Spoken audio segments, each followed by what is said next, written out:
पुनमपु हाइनिंगा लेतना थागचरी अदुगा अखोगी Kangle movies world की मेकैदगी मणिपुर की मियामदा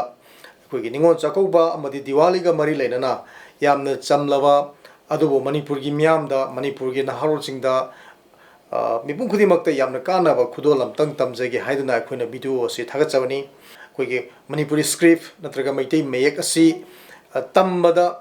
मदी मिपुम खुदिमक्ना खंगना होनाबदा याम अराइबा मोंग ओइनाबीदमक्ता अखोइना मोबाइल की गेम्स अमा अखोगी पुथोक्चबनी कंगले मूवीज वर्ल्ड की मेकैदगी हाइरिबा अखोगी एप असी अखोई सिलेजरीबा अखोई वेबसाइट से असैसिदा चंगबिरगा गेम असी डाउनलोड तौबु यागनी गेम असी अखोगी अदुमना मोबाइल दा डाउनलोड तौबु मतमदा हाइरिबा गेम असी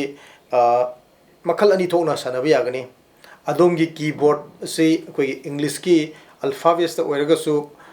अदुम सानबा यागनी अदुबु करिगुम्बा अदोंगी कीबोर्ड से अदोमना मैतै मयेक ता ओंथोकलगा सानगे हाइरगसु अदुम सानबा यागनी